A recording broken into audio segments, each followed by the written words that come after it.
please go wild and crazy for next. That's the wonderful Phil Henderson!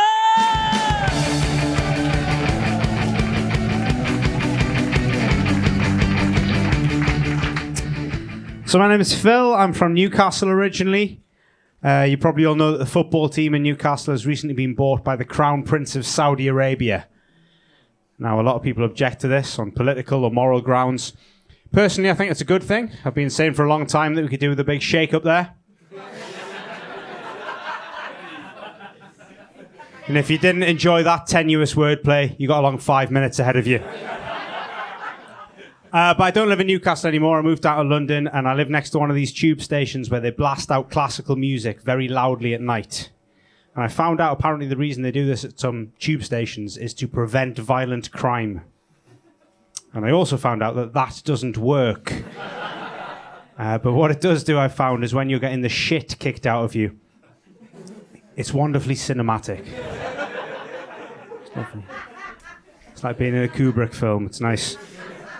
I'm going to tell you a little bit about my sexuality before I continue, if that's all right. That's all right with everyone? Yeah. I never used to mention my sexuality on stage. It's not relevant to my material. But I've had a few people ask me about it recently, and they said, Phil, is it all right to refer to you as a gay comedian? Is gay comedian an appropriate term? Or is it more suitable in this day and age simply to refer to you as a comedian who happens to be gay? And I think it's an interesting question, because I'm straight.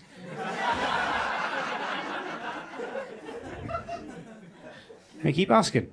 I'm trying to be more positive at the moment, and I think it's difficult to be positive at the moment, isn't it? Because we're kind of in that window, like in between a pandemic and a nuclear war. Cost of living sky high, economy's in the toilet. Both my parents actually lost their jobs last week. I know, it's tragic, isn't it? And I worry about them. I think, are they going to struggle to pay off my student loan? You got to stay positive, haven't you? They'll find a way, I'm sure. But no, I'm trying to be more positive, and one of the steps that I've taken to become more positive, I've started following a lot of motivational Instagram accounts. Yeah, it's the kind of well-adjusted man you're dealing with tonight. And let me tell you something.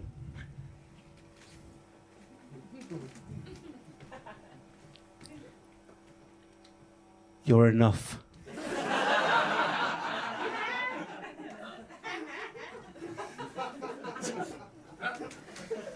And you, mate? You're enough. It's my favourite phrase at the moment. It's nice, isn't it? You're enough. It's quite affirming. It means you don't need to compare yourself to others all the time. You're enough. I like this phrase so much that I was walking home late last night and I saw a woman sat on her own on a park bench. She was crying. I thought, I can cheer this woman up. I'll be honest, I had a few drinks.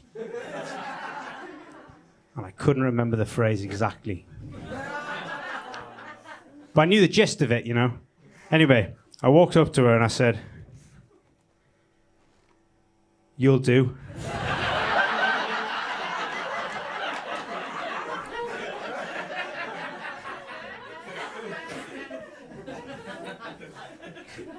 Did not cheer that woman up. Fuck it, I tried. But I feel bad for that woman. I felt bad for her because she was obviously sad, but it could have been worse than that. She might have been depressed. She might have been suffering with some mental health issues, and I've just kind of made it worse, you know. And we all suffer from health issues from time to time, right? Yeah, I was at the doctor's myself just last week. I said, Doctor, I feel like a pair of curtains.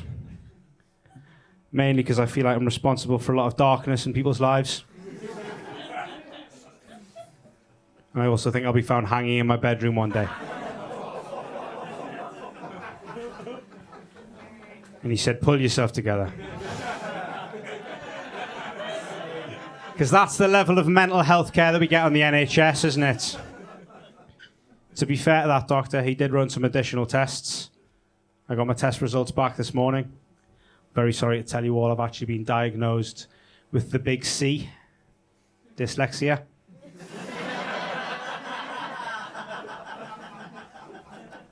Devastating. Thanks for coming out. Just to remind you all, my name's Phil Henderson. If you'd like to follow me, I'll be getting the Northern Line home. Balls in your court. Have a good night. Cheers.